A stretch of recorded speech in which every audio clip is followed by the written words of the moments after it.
last spoke like a few months back. How are things going on? Things are great. Things are great, yeah. Yeah, great to see you. I'm just looking at my video here. It looks like the Zoom camera uses like a fisheye lens or something. You are outside somewhere near Orchard Road? Yeah, I have a busy day today, just jumping around different places. So I found this little kind of cubby hole in the middle of like downtown. It's a little bit elevated. It's not too noisy, I hope. Yeah, so. Chilling a bit, enjoying the nature, right? We've been pretty busy here so far as well. Just went through Series B, so it's great Congrats. to few days again. You guys are doing. I've heard you guys are just gone through Series A. How's everything going on? Yeah, we have an open pre-A round right now, and that's collecting money all the time.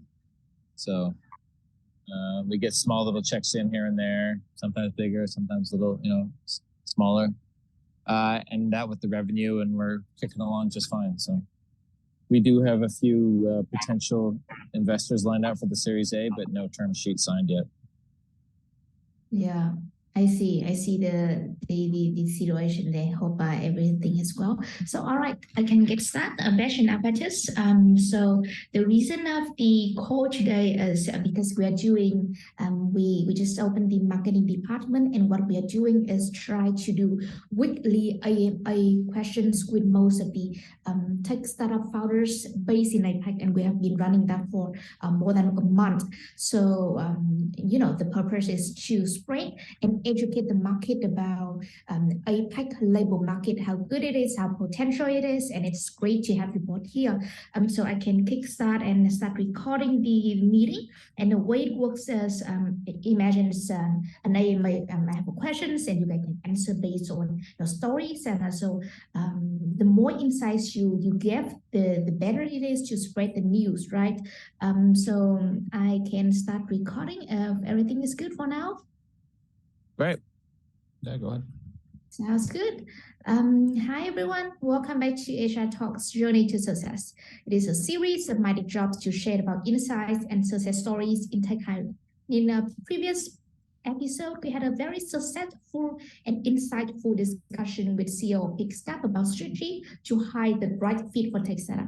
Accordingly, we highlight the significance of not only assessing technical skills, but also finding individuals who align with the startup's culture and values.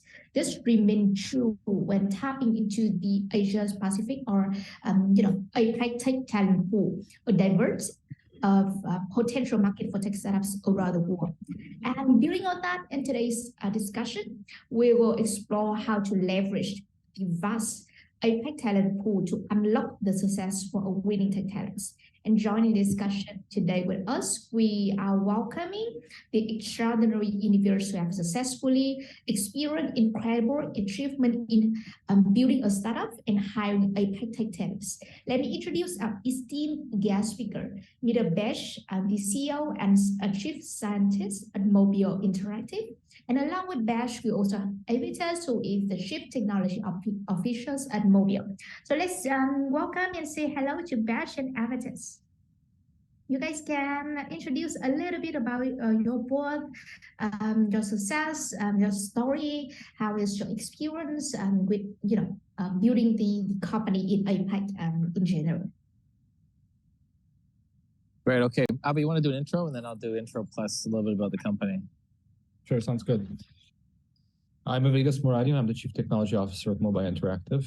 It's a position I've held since April 2019, so it's been about 4 years.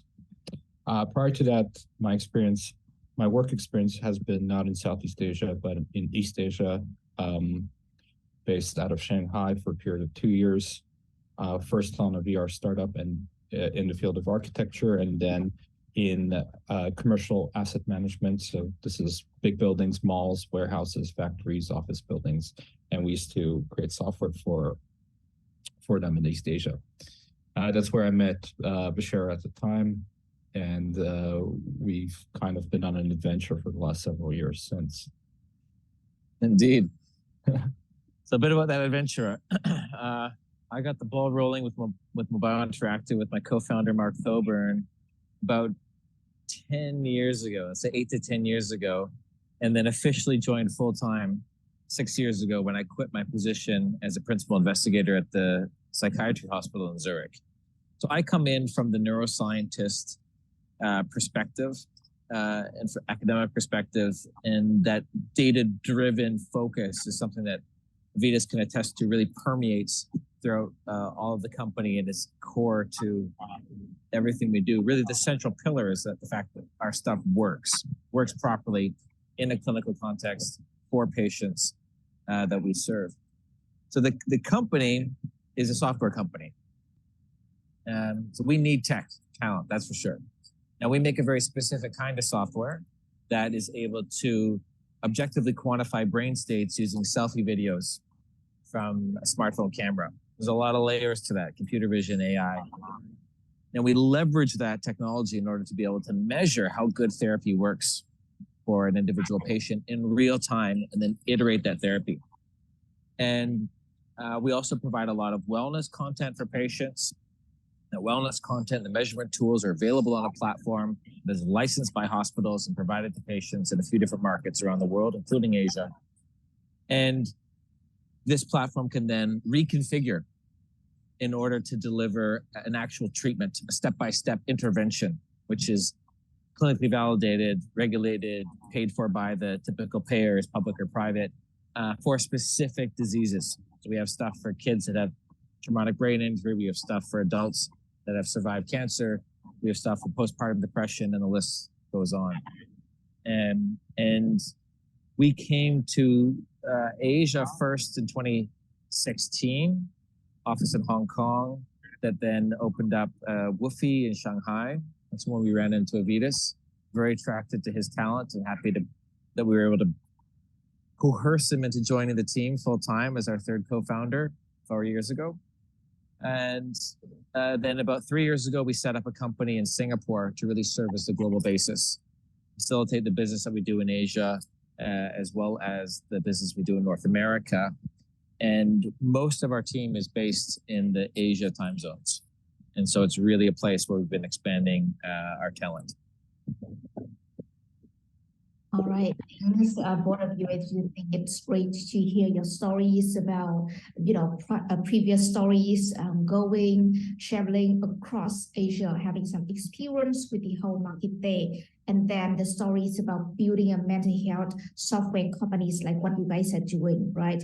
It's great to hear that, and I'm also impressed because it, Mobio as the special place in my heart. It's the first healthcare tech startup I had the privilege to work with, and I'm truly impressed by the missions you guys are taking care of mental health and making, I could say, the healthcare system accessible to everyone. So thanks for sharing the little bit introduction about your team, how you build the team, what is the story behind that. And I understand you have the overall picture about entering the APAC tech talent markets, right? You have the teammates working mostly across APAC in Singapore, Vietnam, Philippines, Indonesia. So could you share a little bit from your point of view about what is the most competitive advantage of APAC developers compared to other regions that you may have the chance to work with? I'll let Abby take the first stab at that. Yeah, well, APAC developers are part of the APAC ecosystem and the APAC philosophy. And the way to work this, to explain this to an audience that's not regionally based, would be something along the lines of, there are a lot of places where you can build pretty great careers.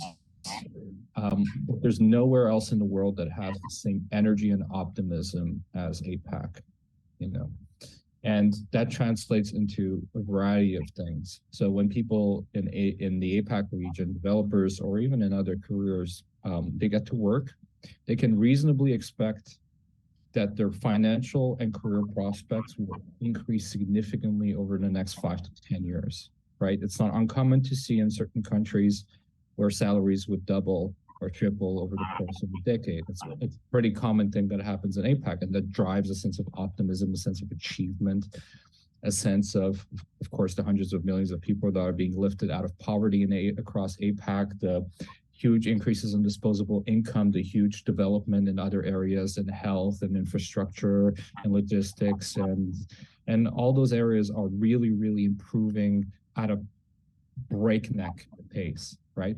And when you do hiring in APAC, you have a lot of that energy, which is that people expect that their lives are going to get significantly better over the next 2, 5, 10 years. And it's going to make, and the work that they put in is going to make a difference. It's not just some kind of managed state where people have to show up at 9 in the morning and clock in at 5. There's a longer term story being told here. And it's really great to work with people who come from an environment which is infused with optimism. Because at the end of the day, salary is important and compensation is important, but it's not the end all and be all, right? A lot of developers that we come across in APAC are motivated with acquiring skills that will, and abilities and experiences that will come in handy in 5 to 10 years when the APAC region is significantly more developed than it is actually today. So there's a focus on achievement, there's a focus on honing your skills. And the differential that, for example, APAC talent has with the West, Europe or North America is still there, right? We can't deny that. But there is a conscious effort to close that gap, right? People in Vietnam, in Thailand, in Myanmar, in Indonesia, in the Philippines look at what's being done in the United States, that what's being done in China, what's being done in Europe, and they're like, we can do that too. Let's learn how to do that. Let's reproduce it here. Let's make it better, right? And that's part of the APAC story. That's part of the whole story of these hundreds of millions of people across the region who are kind of part of this story that's unfolding before us. And it's very exciting to be part of it, right? In some small measure. Dash, go ahead. I think that's really interesting, because as a company like ours, or any company, small or large, is trying to achieve something pivotal and new and differentiated, you want energy. And you need energy in your team because there's going to be so much failure along the way. Anytime, and I know this through academia as a neuroscientist, they tell you if you want to feel stupid, become a neuroscientist for a couple decades, and you'll feel dumb. Very quickly. The other thing I might mention is that the work culture, despite the excitement and the improvements, the work culture here, particularly the relationship between employer-employee, or say boss and employee, is not as, let's say, equitable or not as democratic as it has become out, in the more developed places in the West. And if you can deliver that type of culture, that type of democracy, that type of camaraderie, that type of balance, if you can give people a sense of agency and freedom and ownership and allow them to talk back to the boss, it sets you apart from many of the other local companies that are here. Not all of them, obviously not all of them, but still many of them that are here, operate with this extraordinarily, in my view, archaic and dysfunctional hierarchical design that serves really no purpose other than inflating the ego of the superiors at the expense of the company itself, by and large. So not only can you tap into that energy, you can provide that energy what it really needs to thrive if you're willing to provide let's say a more modern, or let's just say a more equitable work environment for these extremely talented people. Another thing which I think is really exciting is that these aren't little kids. I think the vast majority of early tech talent that you get in the West will be early grads or maybe even pre-grads. And we're talking people that don't even bother going to university because they've already got all the coding skills to get like $150,000, $200,000 salary at some tech company. But I find, and Avetis, you can disagree with me, I find there's a lot of awesome talent here in Asia in the like late 20s, early 30s category, and they're still relatively junior when it comes to experience and development because they're really pushing their second career. They're upskilling. They've realized that, holy, there's this whole demand coming in, especially now with the remote teams that have just become normalized through the pandemic, that you're getting all of these new talent that has energy, but also has maturity. And that's a tough mix to find, I think, anywhere else in the world. And you're finding people that they're thrilled to get the salary they are, but they also don't go out and party all the time because they've got a wife and kids, you know? So you have this stability, this maturity, this excitement, and this hunger, which I don't know if you can match it anywhere else in the world. Yeah. Absolutely. And an opportunity to let it thrive if you know how to build a good corporate culture, right? So you can put all those, whatever I said, 700 million things together, and you've got a really nice jigsaw puzzle of like a castle or a rocket launching pad that takes you to the moon. I don't know how many metaphors I've mixed there, but you get the point. Pyramid rocket. Like the Illuminati or whatever. Yeah, I know. I love what you brought insights about comparing, the overall market here compared to the United States. And I love Avetis since earlier you mentioned that compared to the Western, here in APAC we have a combination of very self-motivated, goal-oriented junior levels, but have some maturity in that, so that what is the better cultures you could be able to move on, right? And it's also great if you want to build something very pivotal here you have a chance, here you have an opportunity to go for that. So it's great to hear some thoughts about the developer landscape here. And as you have mentioned about the motivation, the personality overall, you have great experience. But coming to the technical standpoint, because I know you have been working with a lot of developers. Do you think there are any differences in the technical skills and the cultural diversity? So first, technical, and second, cultural diversity between the developers here and in other regions.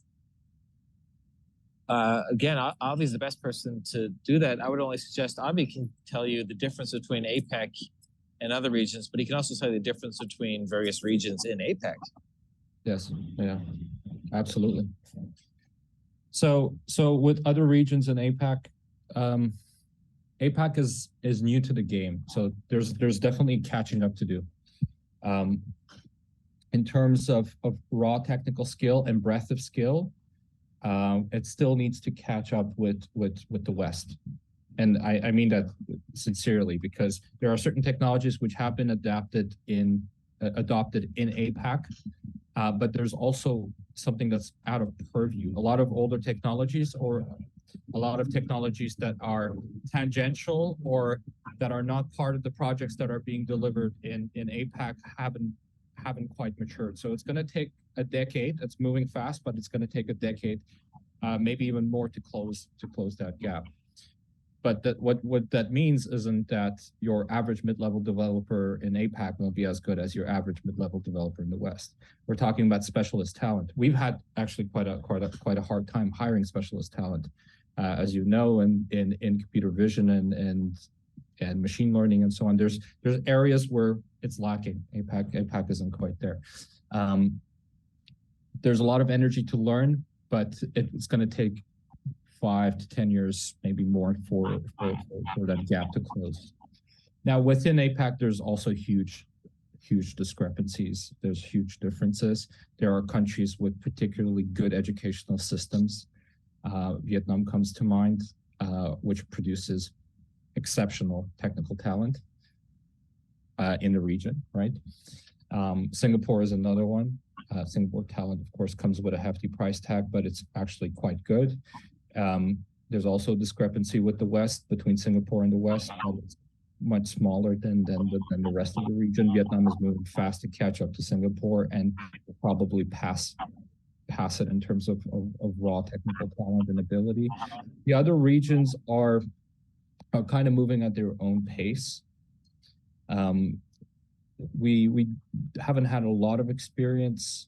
I haven't had a lot of experience personally with the other regions, but they're getting there. Even countries like Myanmar, which are typically not thought of as being particularly attractive places to hire for political and diplomatic reasons and financial reasons, right, because of sanctions and so on, can also provide a very good baseline of talent.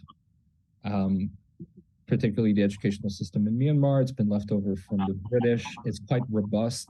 There's a decent command of English. So even regions that you don't typically think of can provide a very decent level of technical proficiency in order for you to execute on your projects. The only caveat I would say to people outside from the region looking into APAC is that there are things such as APAC projects. So it isn't just we take whatever is being done in the West, whatever is being done in America, whatever is being done in China, and then we say, okay, we're going to do the same thing in APAC. APAC has a specific profile of projects. It also has, in terms of technology, in specific industries where its investments are going, right? Well, let's give you a few examples. We can talk about AI as a monolith, and people can point to ChatGPT and can point to large language models across the West. That's the kind of AI development that's happening in the West, and people can judge APAC's ability to match that talent. But APAC's AI projects are not in large language models, right? A lot of major leading companies work in logistics, work in transportation. So there's a lot of innovation in areas which are APAC specific. So APAC is a disjointed, geographically complex region. So logistics becomes a particularly important area. Transportation becomes a particularly important area of innovation. And that's where the AI talent is being applied, right? A lot of leading Vietnamese AI companies are in the logistic and transportation space. There's all the discrepancies within APAC can also be explained with state focus. For example, a lot of good talent comes out of Vietnam because there's almost a security concern within the Vietnamese state to kind of develop this talent, and they get integrated into state structures. For example, technical military universities, which use these young engineers to do projects for the government. They gain experience immediately out of school, and by the time they start working for the private sector, they've done a lot of projects within the government context, right? And that translates into accelerated success down the career line. So it depends really what specific country you're looking at, but generally the structures in APAC and the direction of APAC is different from the rest of the world. So we can't really judge these regions one-to-one. It's not apples to apples. It's apples and oranges. There's different focus. There's different areas of innovation, and there's different needs, right? There's different demands for tools and solutions in APAC, right?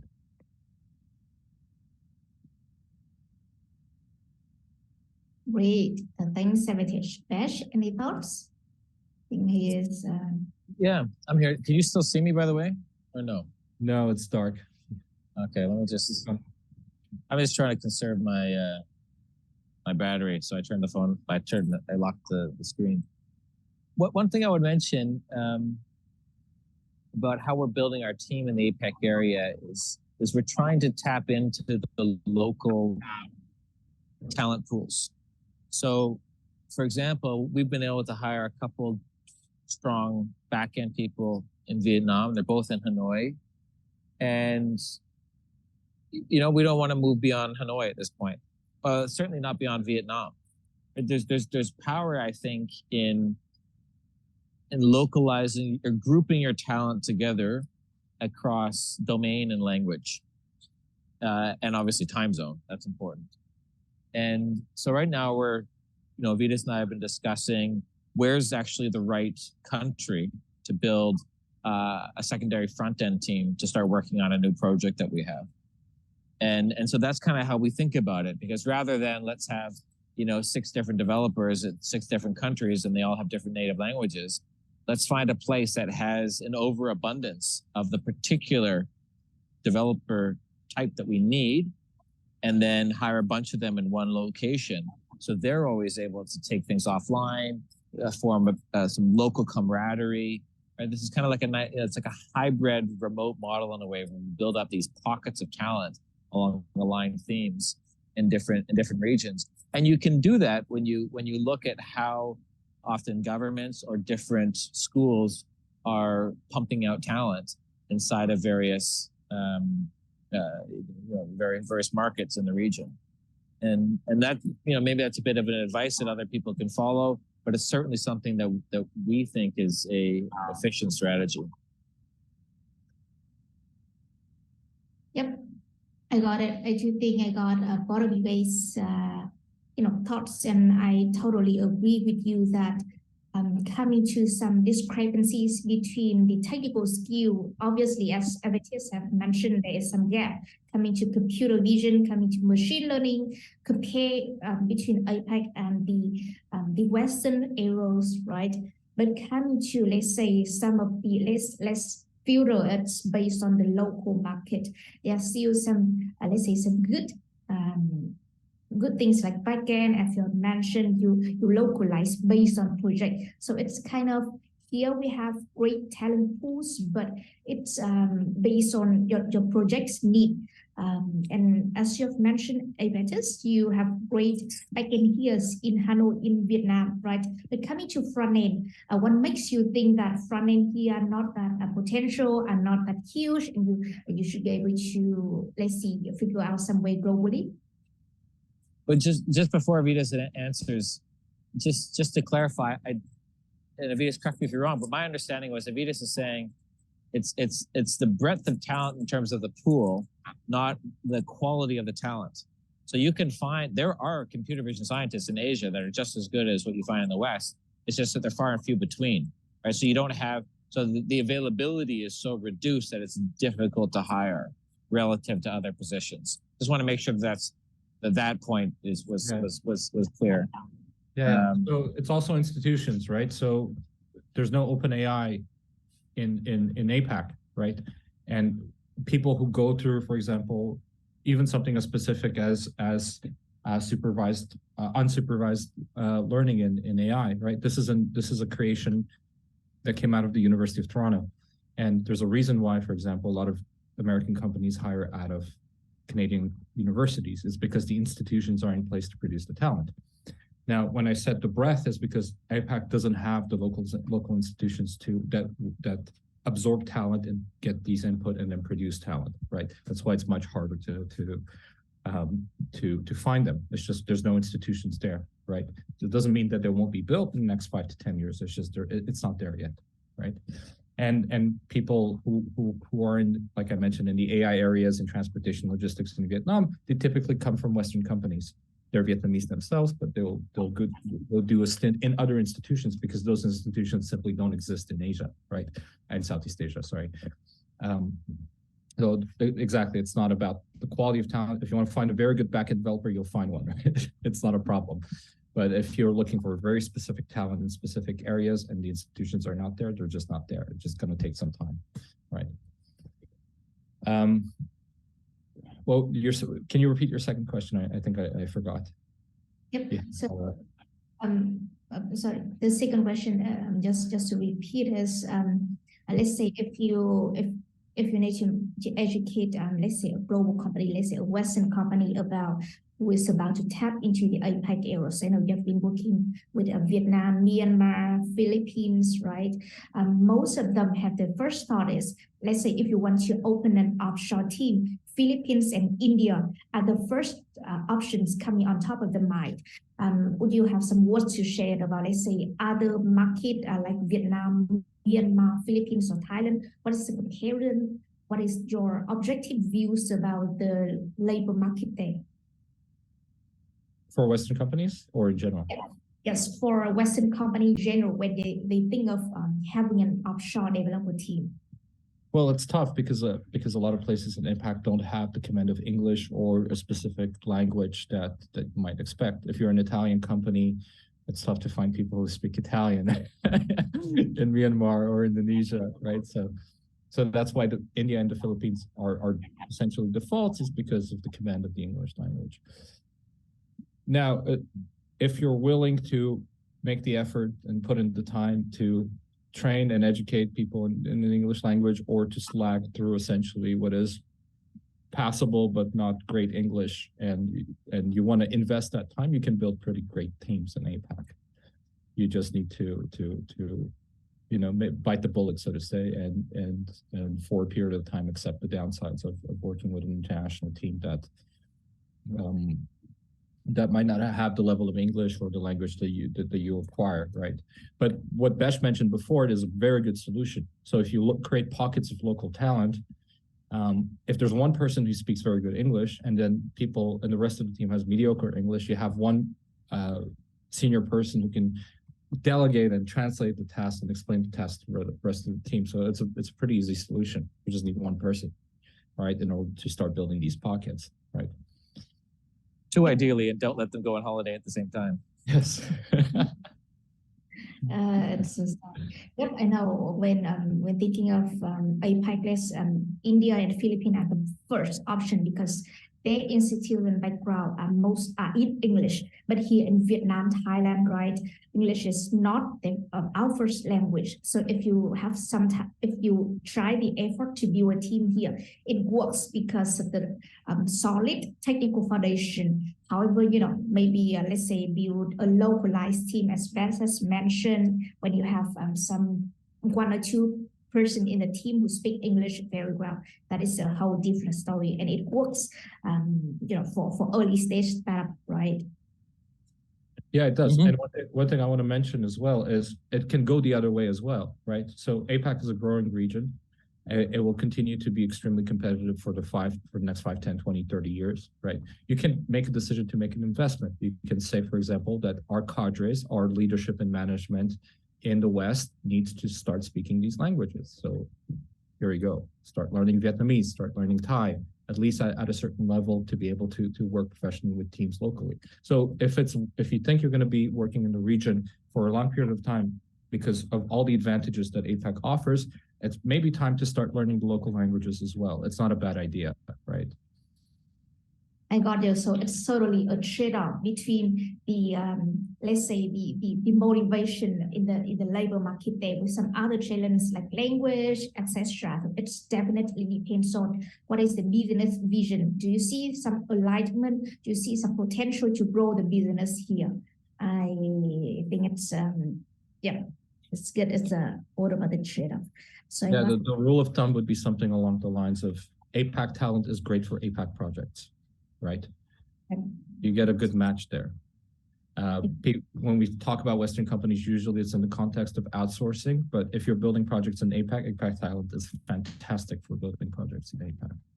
Exactly. So, yes. It's about the project where you want to go and what is the foundation to get there. I got it. So let's move on to the next questions. I do think, as you have shared about the different challenges in culture, in languages, I know APAC is always known for a diverse culture in language challenge. But I know you have also built a team there. And as a startup founder, do you think how can tech startup founders, how other tech startup founders can effectively navigate the cultural nuance and preference when building them and managing the whole development teams in the region, besides the ideas? Well, first and foremost, you have to be patient and you have to have empathy. And the hands down, the best way to develop those skills is to establish a healthy mindfulness or meditation practice. If you have the capacity to sit down quietly in your own thoughts for 10, 20, 30 minutes a day, you'll build up the capacity. And especially with so many of these exercises, a little plug, you can do that with our platform, OmDTX, available Android and iOS, all stores. I mean, it's true, right? I mean, no, but this is a very serious question, you know? It is. How do you actually navigate this? Because it's going to be always frustrating when you have cultural clashes, 100%. And if you are patient and you are empathetic, you know, then you can just go a long way, right? That's really what it takes. You know, keeping your cool, being understanding, giving the benefit of the doubt. I mean, the answer to this question is to have a kick-ass corporate culture. Another plug, go on to our website, mobiointeractive.com, go to the careers page, and at the very bottom, you'll see a PDF you can download. It's a one-page document that describes the corporate culture of the company, and we take it very seriously. Everybody on the team ascribes to those values and executes on those principles. And, you know, it's very tiny. It's a small little thing, but we spent, I would say, 100 hours going over every single word of this document. And we've been completely open to changing it since we laid it down on paper 5 years ago or so. And, you know, and it stood the test of time. And the reality is, if you have a really good culture where people give each other the benefit of the doubt, where they know that every seat is filled by a superstar, right? Like, we only hire and retain excellent talent. When you know that the team together is working on an important mission, where you don't accept that things are impossible, you always strive to find a solution, where you are passionate about articulating your opinions at all times, especially when they disagree with upper management. You know, if you have these principles of radical transparency inside of the company, you will find that any differences that emerge for cultural reasons are the same as any differences that emerge through personality idiosyncrasies, right? Like differences in personality are greater than differences in culture. We know, mathematically speaking, there must be more differences within a culture than there are between them. So if you just build a really nice culture, this stuff is of no consequence whatsoever. It's completely within the wheelhouse. And one of the foundation things to that, as I said at the very beginning, build yourself a healthy meditation practice. My whole team meditates every single week together. And, you know, at first it's a little bit difficult for some newcomers, and then it becomes something that everybody looks forward to. And over time, it really helps ground us. So that's what I'll say there. I have nothing to add. This is perfect. So next question. There's nothing I can further contribute to this question that's been answered. Yes, I see you. I got your question. I do think it's true. It's true to agree with you that, you know, while we are open for cultural diversity, we also, you know, as a startup founders, you guys also have some common rules and set some vision, set some foundation rules, so that you want to make sure everyone on the team is on the same page, right? You can't, if everyone has a different, each individuals have the different personality, has the different, you know, just, I could say, norms, have different rules, so that you should be able to make sure everyone is on the same page coming to the rules, right? So that you can grow together and learn together along the way. I got you. You know, just a few more questions so that before we end it. I know you have applied some success in the product insights, for example, mental health, and you have also applied some success in hiring process. Would you mind sharing a little bit about the stories there? So, like, for example, your teammates who are Vietnamese, your teammates who are Myanmar people, any fun, any exciting, any, you know, let's say weekly activities you do that you are very proud of? Avi, you go ahead. You've hired all the team, the tech team in Asia, so. Yeah, I don't know about the hiring part, but what keeps things interesting is, if you're working remotely and you have developers in different regions, it's good to communicate as often as possible. And I know some companies have a text-based communication style. They're on Slack or on Discord or so and so. But we don't like that style.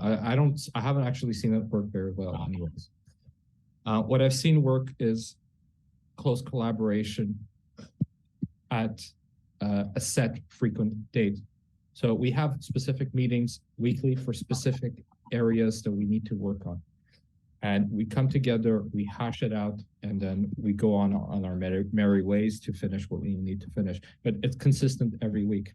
And one way to motivate the team to kind of show what everyone is doing is we have work demos, methods demos. So people all across our team will come in every week and will show what they're working on.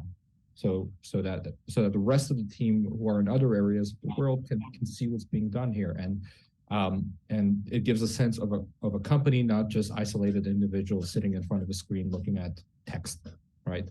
And the frequency of online meetings and live communication cannot be understated. It's very important, and it's also very important to integrate your APAC team with the rest of the team globally as well. They cannot just be the outsourced region, right? That's not very motivating. Like, imagine if for anyone listening, you know, that this is the approach that your company has towards you. You're the region where we outsource the stuff that we don't know how to do, and you guys go figure it out, and you're kind of this black box that operates on its own. No, they're your team members. They have something to contribute. They're very talented individuals. So make them part of the company like everyone else, and you'll reap the benefits, right? Yep, I hear you. I hear you that communication is key. And from the very beginning, from let's say hiring, you make sure that everyone on the team has communication skill, has the ability to share, to contribute, right? And this is definitely the backbone of the team. When you have some problems, you don't wait for the explanation, but resolution, how you could resolve it. And that is the mission for us, to grow and to try, right, to always grow, find the solution instead of, you know, waiting for you to come and say, hey, what is your solution? What is the problem about that, right? So communications always, yeah. Right? And just to hammer this point, good communication for a tech team does not mean eloquence. You don't have to be articulate or a great orator. You just need to know when to talk. And you basically talk anytime you think you might need to talk, you know? And driving that into people and getting them to just pick up the phone and call each other, you know, on without any hesitation takes time, because people are afraid to interrupt each other's work, etc. But you know, in a remote situation, you need to create an atmosphere of work, right? Like, the day is here, I'm working, I could get a work call at any moment in time. That contributes to your just like the whole routine of work and the feeling of being part of an actual team, etc. So good communication does not mean you know how to put your words together well. It means you know when to open your mouth.